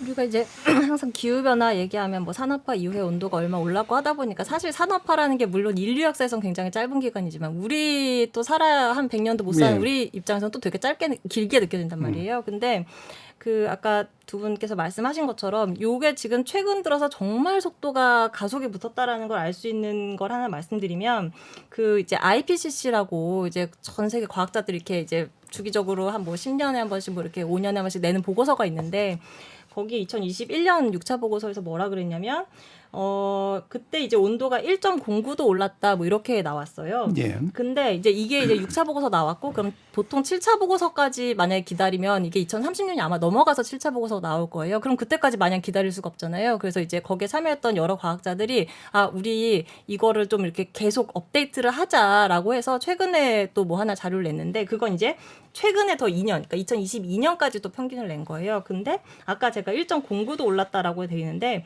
그 2년 사이에 또 이번엔 1.15도가 올랐다 이렇게 돼 있는 거예요. 그러니까 0.6도가 그 사이에 0.6도, 0.6도가 올라버린 거죠. 그러니까 이게 굉장히 우리가 불과 몇 년 사이에도 이렇게 쭉쭉 올라간다라는 거고 더 드라마틱한 건 저는 개인적으로 이제 온도도 온도지만 이산화탄소 농도가 정말 빠르게 오르고 있거든요. 우리가 지금 뭐 원래 인간이 산업화 이전에 300ppm 정도 유지했다가 지금 한 420ppm 정도 되는데 요게 뭐 이것도 역시 뭐 200년 정도 이렇게 되니까 굉장히 천천히 오른 것 같지만 사실 이제 저희 첫째 아이가 지금 만 나이로 11살이거든요. 만 11살인데 그 아이가 태어난 해에 이제 이산화탄소 농도가 400ppm이 안 됐어요. 390 몇 ppm이었는데 지금 420까지 올라버린 거죠. 그러니까 이게 굉장히 실시간으로 지금 달궈지고 있고 실시간으로 농도가 쌓이고 있다라는 겁니다. 예.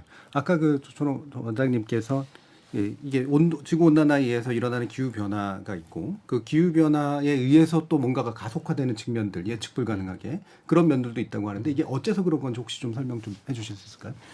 그러니까 이 극단적인 날씨가 이제 이렇게 많이 일어난다라고 하는 건 궁극적으로 그 전에 이렇게 균형을 잡고 있던 예. 이 기후의 이런 패턴들이 이게 이제 무너지고 있다라고 하는 것이죠. 이게 무너지게 되면 결국 이제 그러한 극단적인 날씨가 더욱더 이제 증폭을 해버리는 이러한 상황으로 간다라고 그렇게 보고 있어요. 예. 근데 이게 이제 이 속도 자체가 이제 빠르다라고 하는 여기에서 바로 이제 이 불균형성은 훨씬 더 이제 빠르게 무너지게 된다라고 하는 거죠. 그리고 아주 단순하게 얘기하면 이산화탄소가 쌓이는 농도가 뭐 직접적으로 뭐 선형적으로 영향을 미치지는 않겠지만 이제 온도 변화에 영향을 미치고 그게 기후 변화에 영향을 미치고 그 기후 변화로 인해서 예를 들면 이제 그 온난화의 속도가 더 가속화된다거나 이런 측면들도 혹시 있는 건가요? 그러니까 온난화의 속도로 인해 갖고 근데 그 온난화의 속도 자체가 우리가 자연에서는 존재하지 않는 예. 지난 6,500만 년 동안 계산을 해봤더니 바로 그 가장 빠르게 속도 자연에서는 1000년의 1도였는데 우리는 100년 만에 지금 1도라고 하는 10배나 빠르게 이 변화가 일어나고 그 변화 자체가 지구에서 골고루 일어나는 게 아니라 지역마다 다 다르게 일어나고 그렇게 되면 결국 그 평균의 온도라고 하는 거 우리 1도라고 하는 건 별로 위협으로 느끼는 예. 온도가 아님에도 불구하고 그것이 전체 기후를 갖다 다 무너뜨리면서 결국 그 극단적인 날씨를 이제 증폭시키는 이런 상황이 된다라고 하는 거죠. 예. 네. 예, 그게 불행인지 다행인지 모르겠는데 사실 좀 아까 이제 말씀해 주셨는데 그 이산화탄소 농도하고 굉장히 직접적인 연관이 있는데요. 이게 그러니까 굉장히 계산이 잘 됩니다. 그러니까 예. 이산화탄소 농도가 올라가면 온도는 거의 선형처럼. 실제로 그래서 선형처럼. 실제로 그 얼마 전에 이제 논문으로 나온 게 하나 있는데요. 계산을 해볼 수 있습니다. 예. 그러니까 뭐 언제까지 우리가 이산화탄소 농도를 대기 중에 얼마 정도까지는 돼야 되는데, 그러니까 2도 혹은 1.5도로 맞추려면 그런데 우리는 현재 얼마만큼을 방출했으니까 그럼 앞으로 우리가 그리고 현재 매년 얼마만큼 방출하고 있고 그렇기 때문에 우리가 남은 시간이 몇 년이다.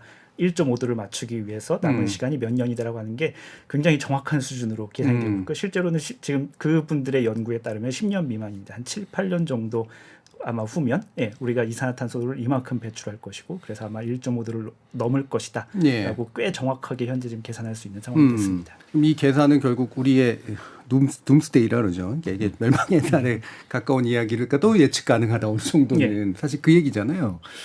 1.5도를 왜 그러면 마지노선 삼았는가? 이 부분 예전에도 저희가 한번 토론을 한 적이 있습니다만 다시 좀 이렇게 확인을 해야 될 필요가 있을 것 같습니다. 이게 유엔에서 얘기한 건데 윤수성님께서 그 부분 좀 말씀해 주시죠. 사실 뭐 원래 1.5도였던 건 아니죠. 원래는 이제 우리가 파리 협정이라고 이제 2015년에 맺은 건 2도를 원래 설정을 했었는데 그 2도를 하다 보니까 이제 뭐 이제 도서 국가들, 섬나라들이 2도 되면 우리 잠기는데 안 돼. 1.5도로 좀 해주세요. 이렇게 해가지고 이제 그럼 1.5도가 진짜 근거가 있느냐? 그러면 정말 2도 목표를 삼았을 때와 1.5도 삼았을 때 정말 유의미한 변화가 있느냐? 이런 걸 이제 해서 2018년에 그때만 해도 우리나라 이제 기후변화에 대한 관심이 지금보다 현저히 더 낮았을 때라서 사실 잘 몰랐지만 우리나라 송도에서 이제 1.5도 보고서를 채택을 했잖아요. 그래서 봤더니 1.5도를 우리가 하면은 해수면 상승도 한 그 10도 정도 덜 올라가게 할 수 있고 그러면 불과 10cm이긴 하나 그로 인해서 뭐 한 1000만 명이 좀 더 이제 피할 수 있다. 재앙을 피할 수 있다. 그리고 뭐 2도 올라갔을 때는 뭐 이제 그 산호가 뭐 99%가 거의 멸절할 수 있는데 그걸 이제 한 90% 정도로 낮출 수 있다. 뭐 이런 이제 근거가 바탕이 되면서 이제 전 세계가 1.5도를 그러면 이제 목표로 하자라고 하는 거죠. 그 정도가 이제 어느 정도는 우리가 피해를 좀 감수하면서도 복구도 가능한 선인데 그 이상이 되면 이제 상당 더 이상 어려워지는 선이 된다. 그래서 좀 더 엄격하게 했다고 볼 수가 있겠네요. 근데 제가 일각에서 그런 얘기도 들었는데 이게 이걸 넘어서면 돌아올 수 없기 때문이다라는 그런 얘기들도 하던데 뭐 실제로 그런 측면이 있습니까? 실제로 우리가 이제 2도라고 하는 그거를 이제 기준으로 잡는 이유는 결국 우리 이제 인류 역사를 보게 되면 뭐 온갖 자연재나 뭐 감염병, 전쟁 뭐 많이 죽을 때는 뭐 수천만 명씩도 죽어나가고 그런데 그 모든 위험들을 그 당했던 사람은 비극이긴 하지만 인류 전체 차원에서는 또 하나하나 극복을 하고 또 극복하는 과정에서 더 나은 세상까지도 만들어냈거든요. 결국 인류가 지금까지 경험했던 모든 위험은 회복이 가능한 위험이었다라고 하는 거죠. 그런데 이 기후 위기는 지금까지 인류가 경험했던 위험하고는 전혀 질적으로 다르다. 그것이 바로 그 피해의 뭐 강도라든가 그게 아니라 아니라 회복 불가능성이에요.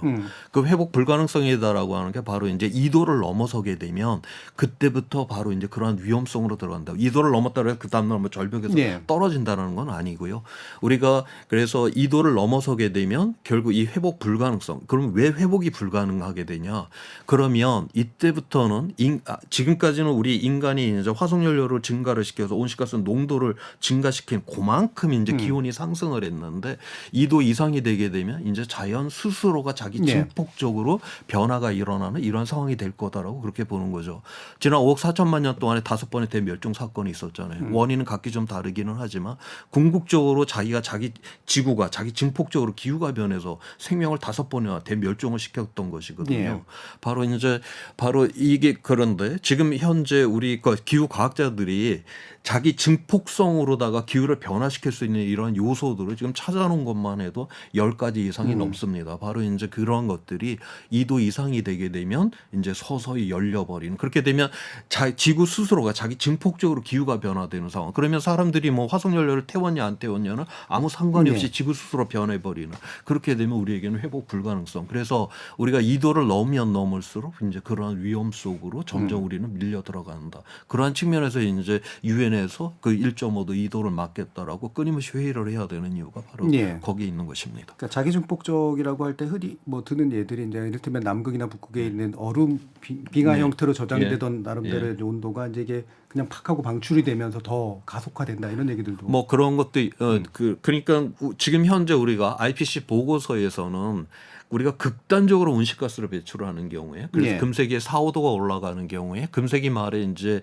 그런 빙하가 녹아서 물이 한 1m 정도가 올라가게 될 것이다. 그렇게 이제 전망을 하는데 그거는 아직까지 과학에서는 이 깨지는 것까지는 정확하게 우리가 계산을 못 해요. 그러니까 겉표면이 차분하게 녹는 거는 정확하게 계산을 하는데 사탕을 입안에 놓고 가만히 녹이면 오래오래 가죠. 그렇지만 깨트리는 순간 이게 표면적인 늘어나면서 순간에 녹는데 지금 현재 우리가 위성으로다가 그린란드 위 그다음에 남극의 빙하를 끊임없이 지금 관측을 하는데 실제로 금들이 쫙쫙 가고 있거든요.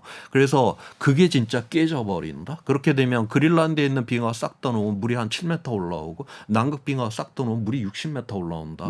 그중에서 뭐 일부라도 깨져서 물이 한 3m 정도 올라온다. 그러면 우리의 모든 문명은 지금 연안에 다 구축이 돼 있는데 그걸 다 잃어버린다. 그러면 우리는 뭐 아수라장의 그러한 문명의 이제 붕괴 수준으로 갈 수 있다. 그렇게 보는 거죠.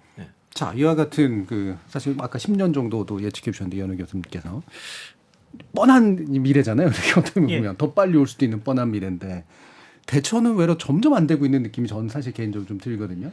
어떻게 보세요, 과학자로서? 실제로 이제 뭐 1.5도, 2도 이런 논쟁들이 많이 나왔는데 이제 일단 먼저 짚고 넘어가야 될 점은 대기과학을 좀 이렇게 전공하는 사람들 모여서 이야기해 보면요, 1.5도는 이제 피할 수 없는 상황일 것이다라고 보는 게 이제 대체적인 합의가 되었습니다. 그러니까 1.5도는 아마 넘을 겁니다. 우리가 2도를 막을 수 있느냐 없느냐는 잘 모르겠는데요. 이게 왜 그럼 이렇게 잘 안 될까라고 생각을 해보면 좀 여러 가지 문제가 있겠지만 이게 좀 경제적인 문제로 접근하는 것이 하나의 원인이지 않을까 싶습니다. 예를 들면 우리가 도덕적으로 예를 들면 사람을 죽이면 안 돼. 이런 거는 저희가 그게 뭐 경제적인 이익을 가져다 줘서 사람을 안 죽이는 게 아니지 않습니까? 이게 당연히 사람이면은 하면 안 되는 일이고 그런 식으로 우리가 접근을 해야 되는데 이게 지금 뭐 지구 온난화를 막고 이런 문제들이 사람이 죽는 문제임에도 불구하고 어느 지역에서는 이게 경제를 활성화시키기 위해서 이게 필요한 거야. 혹은 뭐 이렇게 뭐 개발도상국과 선진국의 입장이 다르고 같은 나라 안에서도 계층마다 이것이 접근하는 상황이 다르다 보니까 이 결국에 돈 문제로 치환하게 되면서 이게 잘 합의가 안 되는 그런 것이 좀 큰 이유이지 않나 싶습니다. 이게 경제적인 문제로 접근할 일이 아님에도 불구하고 그렇게 되는 게 좀 저는 원인이지 않나 싶습니다. 과학자들이 보통 도덕 이야기하기 이렇게 좀 즐겨 하시지는 않는데 심지어 도덕적인 프레임이 적용돼야 될 필요가 있는 영역이다라고까지 보시네요. 사실 이제 그걸 경제적으로 접근해서라고 말씀을 하셨는데 저는 사실 이제 이게 경제 문제이기 때문에 더 정신 차려야 된다고 생각을 하거든요. 왜냐하면 예전에는 우리가 온실가스를 배출할 때 그게 비용 함수에 들어오지 않았어요. 탄소 배출은 공짜였어요. 근데 이제는 그렇지 않고 물론 우리나라에 배출권 거래제라는 게 있긴 하지만 사실 거기에 워낙 허점이 많고 그런데 이제는 그리고 이제 기존에 우리가 갖고 있던 배출권 거래제라는 거는 그냥 우리나라에서만 하는 거였기 때문에 우리끼리 알아서 그냥 게임에 규칙을 짜면 되는 거였어요. 그래 너 그냥 대충 이건 무상할당 해줄게 뭐 이런 식으로. 근데 이제 앞으로는 유럽에서 우리 탄소 국경 조정이라고 하는 그런 것들 있잖아요. 네. 뭐 미국도 그런 거 준비 중이고. 그러니까 이제는 너 배출했어. 근데 너네 나라에서 그 탄소 배출한 거 돈 안 냈어? 그럼 이제 우리나라에다 내. 이렇게 되면 이제 국부가 유출이 되는 상황인 거잖아요. 네. 물론 기업에서 당연히 비용이 올라가는 건 물론이고. 그렇기 때문에 이제는 기존에는 이게 비용이 드니까 대처를 안 했다면 이제는 비용이 들어서 대처를 해야 되는 상황인 거예요. 예. 네, 그래서 우리가 빨리 좀 의식의 전환이 돼야 되는데 아직도 우리 이번에 홍수 대응하는 것만 봐도 너무 이제 계속 관성에 너무 이끌려가는 것 같다 이런 느낌이 좀 듭니다. 그럼 윤수석님이 보시기에 이게 국제적으로 좀 몇몇 국가군이나 나라들은 나름대로 기준이나 표준을 세워가면서 대응하고 있는데 네. 한국은 유난히 좀 그게 잘 안 된다고 보세요? 아니면 국제적으로도 좀 문제가 좀 있다고 보세요? 국제적으로 지금 굉장히 빨리 변하고 있죠. 네. 그래서 요새 기업들이 계속 아리백 이슈, 네. 막 재생에너지 100% 해야 된다라고 오히려 요새는 기업들 우리나라 국내 기업들이 정부에다 계속 요구를 하는 게 이제는 그렇게 하면은 자기네들이 공급망에 들어가질 못하거든요. 재생에너지 지금 뭐 너네 만약에 이제 다 공급망 사슬로 이루어져 있잖아요. 네. 너네가 아리백 못 맞췄어? 그럼 우리 너네랑 거래 안 해. 이런 식으로 지금 실제로 그게 굴러가고 있기 때문에 이거는 근데 물론 이제 예를 들면은 탄소 국경 조정처럼 유럽 연합이라는 기구에서 끌고 가는 것도 있지만 아리백 같은 경우는 순수 완전 민간에서 이어가는 거거든요. 그러니까 이게 어디 이제 빠져나갈 구멍이 없는 거예요. 그런 상황이기 때문에 그런데 이제 우리는 그래서 정작 이제 당장 내 돈이 걸려 있는 기업들은 굉장히 이제 막 오히려 이제 막 몸이 갈 달아 길이 있고. 몸이 달아 있는데 정작 이제 정부에서는 여전히 이제 네. 계속 어떻게 이걸 계속 정쟁으로 뭔가 물타기를 하려고 하고 하는 것들이 너무 많이 보여서 좀 많이 답답한 상황이죠. 예, 조천 원장님. 우리가 이제 1.5도를 막는다라고 하는 거 그거를 하기 위해서 이제 2050년까지 탄소 중립 그러니까 2050년이 되면 거의 이제 화석 연료를 쓰지 않나 그런 세상을 이제 만들어야 된다. 30년 후가 되니까 그거는 뭐 기술의 혁신이라든가 전환이라든가 여러 가지들을 해야 되겠죠. 그런데 우리가 탄소 중립 이 목표가 2050년 목표가 있냐? 그게 아니라 2030년 중간 목표가 있어요. 네, 네. 그게 이제 현재 배출되고 있는 온실가스의 약 43%로 이제 줄여야 된다라고 하는. 그래서 이제 물론 많은 이제 과학자들이라든가 여러 이런 에너지 학자들은 야, 이 1.5도 넘는 거 아니냐 이렇게 이야기를 하는데 그러면 이 IPCC는 도무지 우리 인류가 달성도 할 수 없는 이런 목표를 지금 세워놓고 네. 그거를 지금 하라고 하냐 그 질문을 던져봐야 되겠죠. IPCC가 그렇게 간단한 기관은 아니에요. 당연히 2030년이다라고 하면 우리가 이제 2050년 30년 후기 때문에 여러 가지 기술의 혁신 전환이 있어야 되지만 2030년이면 앞으로 8년밖에 남아있지 않고 지금 우리가 연구 개발해갖고 뭐 이거 해결할 문제 아니거든요. 네, 네. 현재 우리가 갖고 있는 기술, 능력을 갖고 이 문제를 해결해야 된다. 그래서 이걸 계산을 합니다. 그래서 과연 우리가 2030년까지 현재 우리의 이 능력으로다가 얼마만큼 각 부분별로다가 이산화탄소를 줄일 수 있는지 그거 지금 다 계산 다 나와 있어요. 그다음에 이 비용까지도 다 계산 다 나와 있고. 예. 그래서 이산화탄소 1톤당 배출량이 1톤당 배출량을 이제 줄이기 위해서 $100 미만의 기술만 갖고 모아놨었을 때 지금 현재 배출되고 있는 이산화탄소의 절반을 줄일 수가 있다라고 그렇게 예. 나와 있어요. 다시 말해서 IPCC 보고서는 과학적인 이러한 정확한 이러한 결과를 갖고서 충분히 우리의 기술과 지금 자본으로다가 이거 대응 가능하다라고 지금 그렇게 보고 있거든요. 그런데 그 IPCC 보고서에서 단지 장애물이 있다라고 하는 그 표현을 하나 씁니다. 뭐 거기에 뭐 앞뒷말은 없어요. 예. 뭐 제가 그냥 거기에 좀 더 붙여서 이야기를 한다라고 하면 오늘날의 이런 정치적, 이런 경제적, 이런 기득권을 가진 이러한 시스템들이 이게 이해관계가 걸려 있는 거 아니에요. 이 산업을 전환해야 네. 된다라고 하는 거. 바로 그거를 막고 있기 때문에 지금 못 가는 거지. 결코 우리가 돈 없고 기술이 없어서 탄소 네, 중립에 네. 도달 못하는 경우는 결코 아닐 거다라고 그렇게 보고 있고요.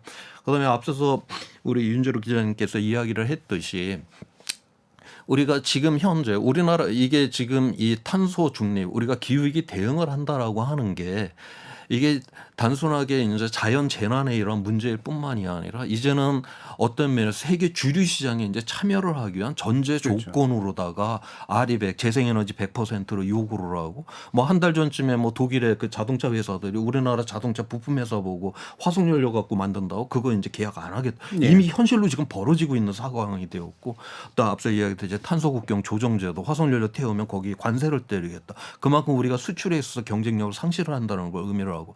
지금 대한민국 우리의 영토 안에서 뭐 식량, 자원, 에너지를 공급받을 수 있는 나라가 아니잖아요. 세계 주류 시장에 적극적으로 참여를 해야지만 바로 오늘의 삶을 유지를 하고 우리가 발전을 시킬 수 있는 나라인데 바로 우리가 오만 이유를 대면서 우리나라는 이 기후위기 대응을 갖다 거의 하지 않으려고 하는 이러한 상황에 있다라고 하는. 그래서 지금 대한민국은 이 기후위기보다도 오늘 이거를 제대로 대응하지 않으면 이 경제 위기, 시장의 위기부터 이제 먼저 찾아올 나라인데 지금 우리는 우리의 이러한 거에 책임을 지고 있는 사람들이 거기에 대한 이런 인식이 너무나도 지금 떨어져 있다. 그래서 오늘날 이런 위기를 제대로 인식을 못하는 여기에 더욱더 큰 위기가 있지 않나 저는 그렇게 보고 있습니다. 그 모든 부분에서 이제 계산은 아주 정확하게 잘 돼 있다라고. 그리고 우리는 능력이 있지만 다만 장애가 이제 큰 건데. 그 되게 그냥 갑자기 든 생각입니다만 왜 최근에 캐나다라든가 호주라든가 엄청난 산불들이 일어나잖아요. 이 산불로 인해서 배출되는 이산화탄소 양 따지면 이거는 예측 가능한 범위 안에 있었던 이제 배출량일까 막 싶기도 하던데. 지금 우리가 그 이산화탄소 중에 약 한 이제 10%가 그렇게 산불에 의해서 이제 나오는 그런 것들이거든요. 그래서 원래 그거는 자연적으로 또 일어나야 하는 것이에요. 자연적으로. 그래서 특히 이 시베리아라든가 카나다 이쪽에 있는 거기에 있는 그 나무들은 그 이제 산불이 났었을 때 그때 이 씨앗이 그때 이게 발화가 됩니다. 그러면 이제 잿더미가 돼서 아주 토양 성분이 좋은 거기에서 이제 새로운 숲들이 이제 일어나게 되는데 예전에는 이러한 이제 산불이 나게 되면 늙은 숲들은 이 수분량이 적기 때문에 주로 늙은 숲들만 탔어요. 그런데 오늘날은 이제 기온이 올라가다 보니까 특히 이제 북극 지방에 이제 기온이 빠르게 이제 올라가니까 토양에서 수분 증발이 굉장히 많습니다. 그러다 보니까 나무니 이런 게 바싹 마르죠. 토양도 바싹 마르고. 그러니까 지금은 한번 산불이 나게 되면 이 젊은 숲, 어린 숲까지 다 태워버리는 지금 이러한 위험에 있는데 아직 뭐 그 양 때문에 지금 뭐 기후 위기가 일어난다라고는 할 수는 없지만 그거는 오히려 이런 어떤 생태적인 이런 문제가 훨씬 더 심각하다라고 그렇게 보고 있습니다. 알겠습니다. 자, 그러면 서서히 좀 마무리를 좀 해볼까 하는데요. 이현우 교수님께서는 뭐 좀 더 약간 길게 얘기해 주셔도 좋을 것 같고요. 어떤 기준을 통해서 이 기후 위기에 대비를 해야 되는가? 뭐 마음 자세의 변화과 구체적인 규제라든가 이런 것들의 변환이 필요할 텐데요. 먼저 말씀 주시죠. 그 얼마 전에 이제 중부지방에 큰 비가 내려왔을 때 실제로 그게 물을 퍼대는 배수 펌프가 있었었는데 그게 잘 작동을 안 했거든요. 오히려 역류해 버리는 그런 사건이 일어났었습니다. 그게 왜 그런가 보면은 그 정확한 수치는 제가 기억이 안 나지 않지만 아마 시간당 80에서 100mm 정도쯤에 오는 그 정도를 견디는 정도로 아마 설계가 됐을 겁니다. 근데 이제 그만큼보다 이제 비가 더 많이 왔던 거죠. 그거보다. 그러면서 이제 오히려 펌프가 역할을 하지 못하는 그런 문제가 발생을 했었습니다. 그 왜 시간당 80mm 혹은 100mm 그런 숫자를 계산을 했었을까라고 생각을 해보면 그 동네에는 그 정도 비가 왔었던 거죠. 그렇죠. 그런데 앞으로는 그것보다 훨씬 더 강한 비가 올 것이 자명하다고 보는 것이 맞고요. 그다음에 또 하나 생각해 볼 것은 우리가 예를 들어서 시간당 100mm, 80mm 이렇게 했을 때 그것은 그 관측소가 있었던 데를 기준으로 했을 뿐입니다. 그러니까 아마 시간당 100mm가 왔을 때 바로 옆 동네는 100mm가 더 왔을지도 모르고요.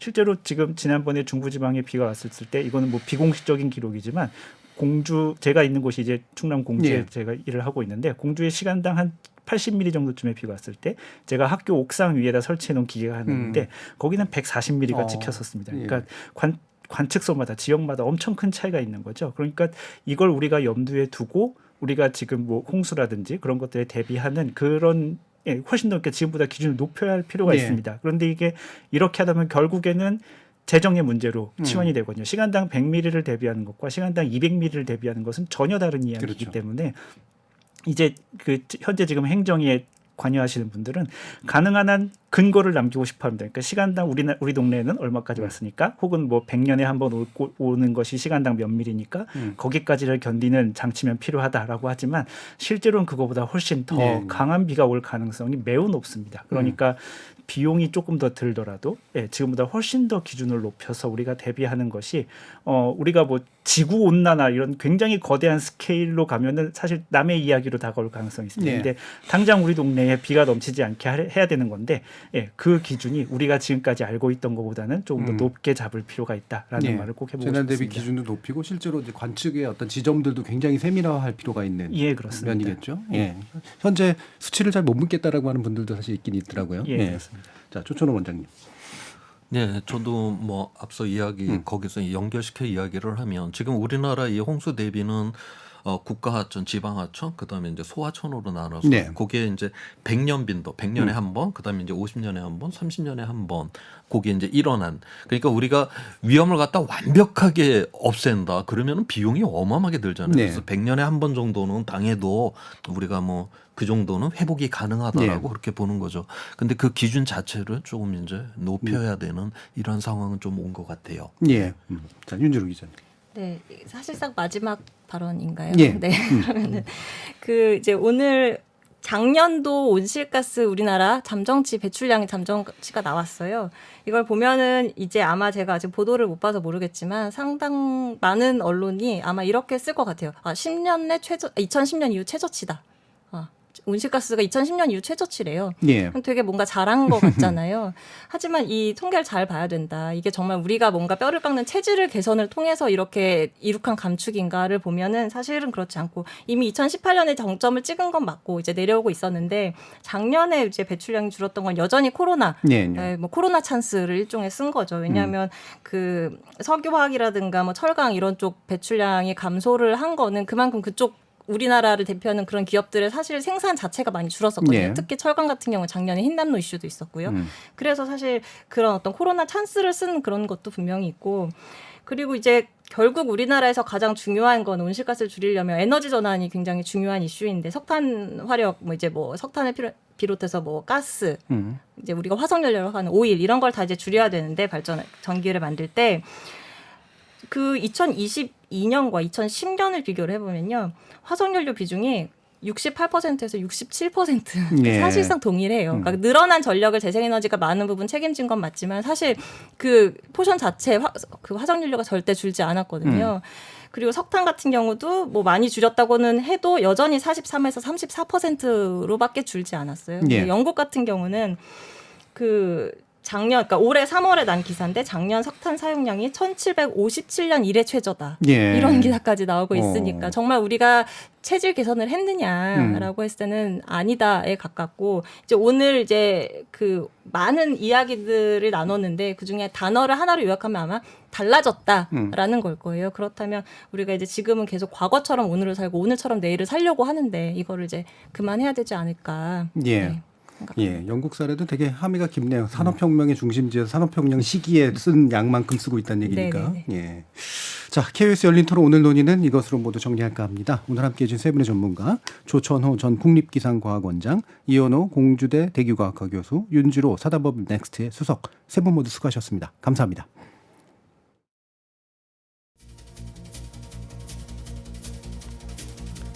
지구상 모든 생물이 그렇듯 인간은 진화의 산물입니다. 급격한 환경 변화는 그 적응을 어렵게 하는데 그런 급격함이 인간 사회의 너무 빠른 변화 탓이라면 다른 종류의 진화를 통해 적응해야 할 건 인간 신체가 아니라 인간 사회임은 분명해 보입니다. 지금까지 KBS 열린 토론 정준이었습니다.